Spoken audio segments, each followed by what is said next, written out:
Hello, ഞാൻ doctor Tisha. നമ്മൾ ഇന്ന് സംസാരിക്കാൻ പോകുന്നത് ഒരുപാട് ആൾക്കാരുടെ ഒരു തെറ്റിദ്ധാരണയാണ് സ്ട്രെസ് ടെൻഷനൊക്കെ കൂടുമ്പോൾ BP മാത്രമേ കൂടാറുള്ളൂ എന്നുള്ളത്. എന്നാൽ തികച്ചും അത് തെറ്റാണ്.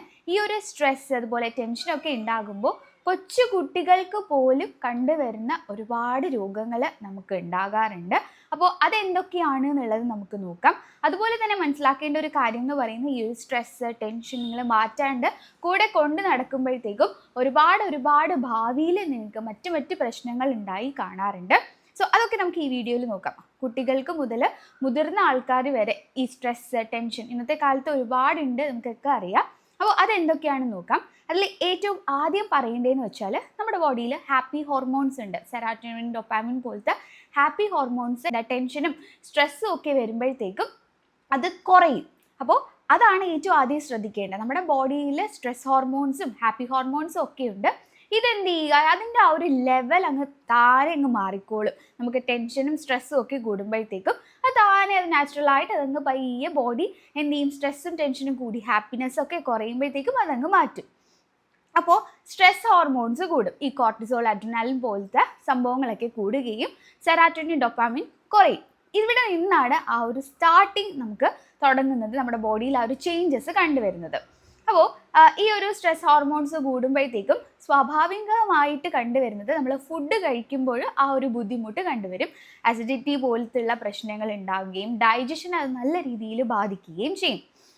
അപ്പോൾ ഡൈജഷനെ രണ്ട് രീതിയിൽ നമുക്ക് എടുക്കാം. ഒന്നെന്ന് പറയുന്നത്, ഡൈജഷൻ്റെ ആ ഒരു പ്രോസസ്സ് സ്ലോ ഡൗൺ ചെയ്യും. നമ്മൾ കറക്റ്റായിട്ട് ആഹാരം കഴിക്കുന്നുണ്ടെങ്കിലും എന്ത് ചെയ്യുക, അസിഡിറ്റി പോലുള്ളത് ഉണ്ടായി ആസിഡ് ഒക്കെ കൂടിയിട്ട് ഡൈജഷൻ പ്രോസസ്സ് സ്ലോ ഡൗൺ ചെയ്യുകയും അത് പിന്നീട് കോൺസ്റ്റിപ്പേഷൻ ഇഷ്യൂ ആയിട്ട് മാറാറുണ്ട്. നമുക്കറിയാം, പിള്ളേർക്കൊക്കെ എക്സാമൊക്കെ എടുക്കുമ്പോഴത്തേക്കും സ്വാഭാവികമായിട്ട് ഒരു കോൺസ്റ്റിപ്പേഷൻ്റെ ഇഷ്യൂസൊക്കെ കണ്ടുവരാറുണ്ട്.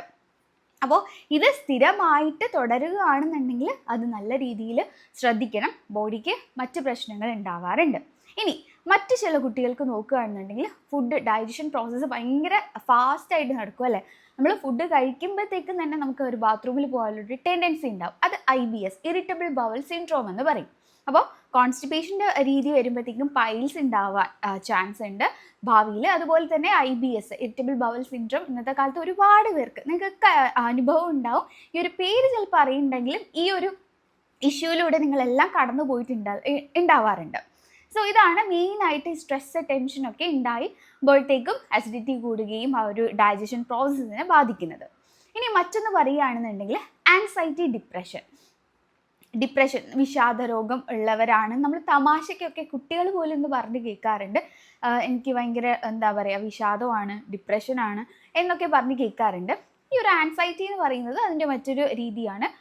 അപ്പോൾ ഡിപ്രഷൻ, ആൻസൈറ്റി ഇത് രണ്ടും സൈക്കോളജിയിലുള്ള രണ്ട് ഭയങ്കര എലാബറേറ്റ് ആയിട്ടുള്ള ഒരു ടോപ്പിക്ക് തന്നെയാണ്. ഇന്നത്തെ കാലത്ത് അത് ഒരുപാട് പേർക്ക് കണ്ടുവരുന്നുണ്ട്. അപ്പോൾ അതിൻ്റെ ഒരു കാര്യം, ഈ ഒരു സ്ട്രെസ് ടെൻഷൻ നമ്മൾ കൂടെ കൊണ്ട് നടക്കുമ്പോൾ ഉണ്ടാകുന്നതാണ്. ഈ ഒരു ആൻസൈറ്റി, ഡിപ്രഷനും ഉണ്ടായി കാണാറുണ്ട്.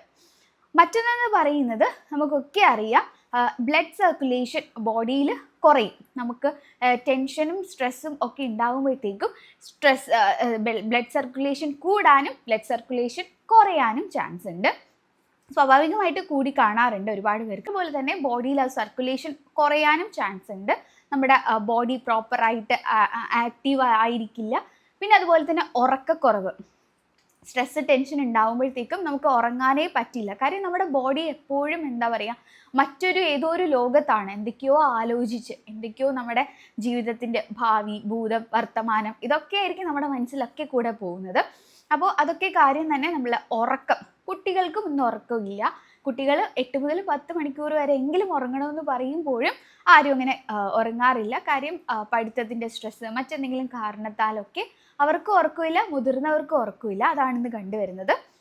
അപ്പോൾ സ്ലീപ്പ് കുറയുമ്പോഴും ഈ ഒരു എന്താ പറയുക ബോഡിയിൽ ആക്ടിവിറ്റി കുറയാനും, അതുപോലെ തന്നെ മറ്റ് എന്താ പറയുക വേദനകൾ, തലവേദന, മുട്ടുവേദന, കാലുവേദന, അത്തരത്തിലുള്ള വേദന, മെയിനായിട്ട് തലവേദനയാണ് കൊച്ചുകുട്ടികൾ മുതൽ മുതിർന്ന ആൾ വരെ ഈ ഒരു സ്ട്രെസ് ടെൻഷനൊക്കെ ഉണ്ടാകുമ്പോഴത്തേക്ക്. കാര്യം നമ്മൾ ബോഡി അതുപോലെ തന്നെ നമ്മൾ ചിന്തിച്ചുകൊണ്ടേ ഇരിക്കുവാണ്. അപ്പോൾ അതാണ് മറ്റൊരു കാരണങ്ങൾ എന്ന് പറയുന്നത്. ഈ ഒരു ബോഡിയിൽ നമുക്ക് പെയിൻ ഇല്ല എങ്കിലും നമുക്ക് ഉള്ളതായിട്ടൊക്കെ തോന്നാറുണ്ട്. അത്തരം കാര്യങ്ങളും ഉണ്ടാവാറുണ്ട് ഈ ഒരു സ്ട്രെസ് ടെൻഷൻ ഒക്കെ നമ്മൾ കടന്നു പോകുന്ന ആ ഒരു സമയത്ത്. പിന്നെ തീർച്ചയായിട്ടും ഹൈപ്പർ ടെൻഷൻ, BP-യുടെ ആ ഒരു ലെവല് ഭയങ്കരമായിട്ട് കൂടി. കാര്യം ഉറക്കമില്ല. ഒന്നാമത്തെ കാര്യം ഉറക്കം കറക്റ്റ് അല്ല. അതുപോലെ തന്നെ നമ്മൾ ആഹാരം എന്താ പറയുക, നല്ല രീതിയിലല്ല നമ്മുടെ ഡൈജഷൻ പ്രോസസ്സ്. അപ്പോൾ ഇതൊക്കെ കാരണം തന്നെ ഉണ്ടാവാറുണ്ട്. മറ്റൊരു കാര്യം എന്ന് പറയുന്നത് ഇമ്മ്യൂണിറ്റി. നമ്മുടെ ബോഡിയിൽ കോർട്ടിസോളിൻ്റെ അളവ്, കാര്യം സ്ട്രെസ് ഹോർമോണിൽ കോർട്ടിസോളിൻ്റെ അളവ് കൂടിയിട്ടാണ് ഉള്ളത്. അപ്പോൾ സ്വാഭാവികമായിട്ട് ഇമ്മ്യൂണിറ്റി, നമ്മുടെ കൊച്ചുകുട്ടികൾക്ക് പോലും ഈ ഒരു ഇമ്മ്യൂൺ സിസ്റ്റം ബാധിക്കുകയും പനി, അതുപോലെ അലർജിക് റിയാക്ഷൻസ് ഒരുപാട് കണ്ടുവരാറുണ്ട്.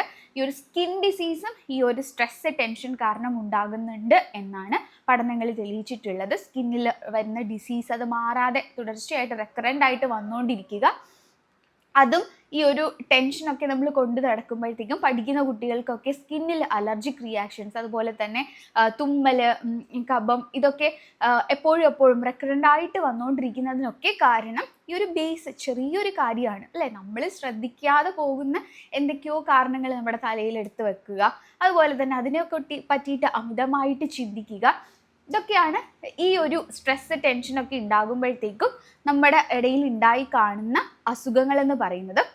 ഇതിനെയൊക്കെ അസുഖങ്ങളെന്ന് വിളിക്കാമോ എന്ന് പറയുമ്പോഴത്തേക്കും പണ്ടത്തെ കാലത്ത് ഇതൊക്കെ വലിയൊരു സംഭവമായിരുന്നില്ല. പക്ഷെ ഇന്നൊക്കെ ഇതൊക്കെ ഭയങ്കരമായിട്ട് കണ്ടുവരുന്നത് കൊണ്ട് തന്നെ ഇതൊക്കെ നമ്മൾ രോഗങ്ങളായിട്ട് തന്നെയാണ് കണ്ടുവരുന്നത്. അപ്പോൾ ഇതിന് എന്ത് ചെയ്യാൻ പറ്റും?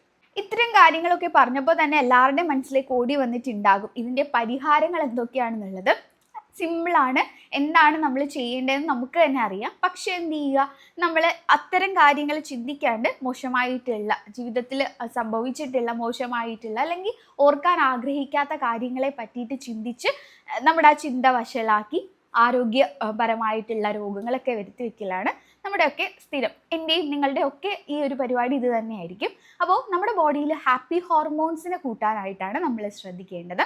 സെറാറ്റോണിൻ, ഡോപ്പാമിൻ ഒക്കെ ഉണ്ടാകണമെന്നുണ്ടെങ്കിൽ നല്ല രീതിയിൽ ഉറക്കം ഭയങ്കര അത്യാവശ്യമാണ്. എല്ലാ രോഗത്തിനും ഈ ഒരു ഉറക്കം തന്നെയാണ് പ്രധാന കാരണം. അപ്പോൾ സ്ട്രെസ് ടെൻഷനൊക്കെ ഉണ്ടാകും, നമുക്ക് ഉറങ്ങാൻ കഴിയുന്നില്ല എങ്കിൽ നമ്മൾ അതിന് വേണ്ടിയിട്ടുള്ള ആ ഒരു കണ്ടെത്തുക, എന്തൊക്കെ ചെയ്യാമെന്നത് കണ്ടെത്തുക. അപ്പോൾ ഉറക്കത്തിന് വേണ്ടിയിട്ട് നിങ്ങൾ ശ്രമിക്കുക. നല്ല രീതിയിലുള്ള ഉറക്കം വേണമെന്നുണ്ടെങ്കിൽ മൈൻഡ് എന്ത് ചെയ്യുക, നല്ല ക്ലിയർ ആയിട്ട് വെക്കുക. ക്ലിയർ ആയിട്ട് വെക്കണമെന്നുണ്ടെങ്കിൽ ആവശ്യമില്ലാത്ത കാര്യങ്ങളെയൊക്കെ നമ്മൾ എന്ത് ചെയ്യുക, നമ്മുടെ ശരീരത്തിൽ നിന്ന് എടുത്തു മാറ്റുക. അനാവശ്യ കാര്യങ്ങളെയൊക്കെ നമ്മൾ എടുത്തു മാറ്റുക. ശരീരത്തിൽ നിന്നും മനസ്സിൽ നിന്നും ഒക്കെ നമ്മൾ അതങ്ങ് ഒഴിവാക്കുക. ശരീരത്തിൽ നിന്നല്ല, മനസ്സിൽ നിന്ന് തന്നെയാണ് നമ്മൾ എടുത്തു കളയുന്നത്. എങ്കിലും ശാരീരികമായിട്ട് നമുക്ക് ആവശ്യമില്ലാത്ത കുറേ കാര്യങ്ങളുണ്ടാകും, അതൊക്കെ നമ്മൾ എടുത്തു മാറ്റുക. മൈൻഡിൽ നിന്ന് നമ്മളതൊക്കെ കളയുക. എന്നിട്ട് എന്ത് ചെയ്യുക, സ്ട്രെസ് ഹോർമോൺസിനെ കുറച്ച് ഹാപ്പി ഹോർമോൺസിനെ കൂട്ടാനായിട്ടുള്ള ആ ഒരു വിദ്യകൾ കൊണ്ടുവരിക. അതിൽ നമുക്ക് ചെയ്യാൻ പറ്റുന്നത്, നമുക്ക് ആക്ടിവിറ്റീസ്, നമുക്ക് ഇഷ്ടപ്പെട്ട പാടാൻ കഴിവുള്ളവരുണ്ടായിരിക്കും, ഡാൻസ് ചെയ്യാൻ വരയ്ക്കാൻ കഴിവുള്ളവരുണ്ടായിരിക്കും. അത്തരം നമ്മുടെ ആ ഒരു കഴിവുകളിലേക്ക് നമ്മൾ എന്ത് ചെയ്യുക, ശ്രദ്ധ തിരിക്കുക. നമുക്ക് അത്തരം കഴിവുകൾ ഉണ്ടാവുക. അതുപോലെ എക്സസൈസ്, മൈൻഡിന് വേണ്ടിയിട്ടും അതുപോലെ തന്നെ ബോഡിക്ക് വേണ്ടിയിട്ടുള്ള എക്സസൈസ് കൊടുക്കുക. യോഗ ചെയ്യാം, മെഡിറ്റേഷൻ ചെയ്യാം, ബ്രീത്തിങ് എക്സസൈസ്, സ്ക്വയർ ബ്രീത്തിങ് ഭയങ്കര ബെനിഫിറ്റ് ആയിട്ട് കണ്ടുവരുന്നുണ്ട്. ഒരുപാട് ഇത്തരം പ്രശ്നമുള്ളവർക്ക് സ്ക്വയർ ബ്രീത്തിങ് ചെയ്യുക, മെഡിറ്റേഷൻ ചെയ്യുക, യോഗ ചെയ്യുക, എക്സസൈസ് ചെയ്യുക. നമുക്ക് എക്സ്ട്രാ ആക്ടിവിറ്റീസ് എന്തെങ്കിലുമൊക്കെ അറിയാമെന്നുണ്ടെങ്കിൽ നല്ല നല്ല കാര്യങ്ങൾ ചെയ്യുക. നമുക്ക് ഓപ്പണായിട്ട് സംസാരിക്കാൻ പറ്റുന്ന കൗൺസിലിംഗ് പോലുള്ള തെറാപ്പിയൊക്കെ ഉണ്ടെങ്കിലും നമുക്ക് കുറച്ചുകൂടെ കംഫർട്ടബിൾ ആയിട്ട് ആരെങ്കിലുമൊക്കെ ഉണ്ടെങ്കിൽ അവരോട് ഓപ്പണായിട്ട് സംസാരിക്കുക. എന്തെങ്കിലുമൊക്കെ ബുദ്ധിമുട്ടുണ്ടെങ്കിൽ അത് സംസാരിക്കുക. അപ്പോൾ തന്നെ നമുക്ക് പകുതി നമ്മുടെ ആ ഒരു മൈൻഡ് ഫ്രീ ആവുകയും നമുക്ക് മൂവ് ഫോർവേഡ് എന്ന് പറയുന്ന ആ ഒരു രീതിയിൽ മൂവിങ് ഫോർവേഡ് ആയിട്ട് നമുക്ക് കാര്യങ്ങളൊക്കെ നോക്കിക്കാണാനായിട്ട് സാധിക്കും. മറ്റൊന്ന്, അപ്പോഴത്തേക്കും സ്വാഭാവികമായിട്ട് നമുക്ക് എന്ത് ചെയ്യും, ഉറക്കം കിട്ടും. ഇനി ഇതൊന്നും പറ്റുന്നില്ല എന്നുണ്ടെങ്കിൽ നിങ്ങൾക്കൊരു ഡോക്ടറിനെ കണ്ടിട്ട് ആവശ്യമായിട്ടുള്ള മരുന്ന്, സ്ട്രെസ്സിനും അതുപോലെ തന്നെ ടെൻഷനൊക്കെ ഉണ്ടെങ്കിൽ അത് നമുക്കൊരു ഡോക്ടറിനെ കണ്ടിട്ട് അത്യാവശ്യം 1 മാസത്തേക്കൊക്കെ മെഡിസിൻ കഴിക്കാവുന്നതാണ്. അത്തരം മെഡിസിൻസ് സ്ഥിരമായിട്ട് കഴിക്കാതിരിക്കുക. കാര്യം നമ്മൾ ചെയ്യേണ്ട കുറേ കാര്യങ്ങളുണ്ട്, അത് ചെയ്താൽ മാത്രമേ നമുക്കതിന് ഒരു പരിഹാരം കണ്ടെത്താൻ. അല്ലാണ്ട് ഈ ഒരു ഗുളിക കഴിച്ചത് കൊണ്ട് നിങ്ങൾക്കൊന്നും ആവില്ല. നിങ്ങൾക്ക് തന്നെ അറിയാം അല്ലേ, ആ ഒരു ചെയ്യേണ്ട ആ ഒരു കാരണം എടുത്തു മാറ്റിയാൽ മാത്രമേ നമ്മൾക്ക് ഹാപ്പി ഉണ്ടാവുകയുള്ളൂ. അപ്പോഴേ ഹാപ്പി ഹോർമോൺസ് പ്രൊഡ്യൂസ് ചെയ്യുകയും നമ്മുടെ ബോഡി ഹെൽത്തി ആയിട്ടിരിക്കുകയും ചെയ്യുള്ളൂ. പിന്നെ ഈ ഒരു രോഗത്തിനുള്ള ചെറിയ ചെറിയ മരുന്നുകളൊക്കെ നമുക്ക് കഴിക്കാവുന്നതാണ്. ഇമ്മ്യൂൺ സിസ്റ്റം ഇൻക്രീസ് ചെയ്യാൻ വേണ്ടിയിട്ട് നാച്ചുറലായിട്ടും അതുപോലെ തന്നെ മറ്റു രീതിയിൽ നിങ്ങൾക്ക് ചെയ്യാം. നെല്ലിക്ക കഴിക്കാം, മഞ്ഞൾ ഒരു സ്പൂണ് വെള്ളത്തിൽ ചേർത്ത് ചൂടുവെള്ളത്തിൽ ചേർത്ത് കഴിക്കാവുന്നതാണ്. ചുമ പനിയൊക്കെ വരുമ്പോഴത്തേക്കും നാച്ചുറലായിട്ടുള്ളതും അല്ലാത്ത മെഡിസിൻസ് നിങ്ങൾക്ക് കഴിക്കാവുന്നതാണ്. അസിഡിക്കിൻ്റെ പ്രശ്നമുള്ളവർക്കും ഈ ഒരു എന്താ പറയുക ഗുളികകളൊക്കെ ഉണ്ട്. ആയുർവേദത്തിലായാലും എല്ലാ ചികിത്സയിലും മരുന്നുണ്ട്, നിങ്ങൾക്ക് ഏത് വേണമെങ്കിലും പ്രിഫർ ചെയ്യാം. പക്ഷെ അപ്പോഴും നിങ്ങൾ ചെയ്യേണ്ട ആ ഒരു ബേസ് കാര്യങ്ങൾ നിങ്ങളുടെ കയ്യിലാണ് ഇരിക്കുന്നത്.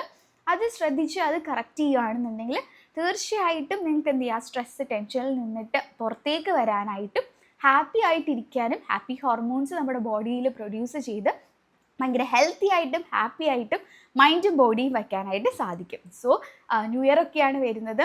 ഈ കാര്യങ്ങളൊക്കെ ശ്രദ്ധിച്ച് നമുക്കൊരു റെസൊല്യൂഷനൊക്കെ എടുത്തിട്ട് മുന്നോട്ട് ഇനിയുള്ള വർഷം നോക്കി കാണാം. നമുക്ക് looking forward for A best and better future എന്ന് തന്നെ നമുക്ക് പറയാം. അപ്പോൾ കുട്ടികൾക്കായാലും മുതിർന്നവർക്കായാലും വിഷമങ്ങളും സങ്കടങ്ങളും ഒക്കെ മാറ്റി വെച്ചിട്ട് നമുക്ക് സന്തോഷത്തോടു കൂടി ഇരിക്കാൻ സാധിക്കട്ടെ. Thank you. വീഡിയോ ഇഷ്ടപ്പെട്ടാൽ ലൈക്ക് ചെയ്യുക, സബ്സ്ക്രൈബ് ചെയ്യുക. Thank you.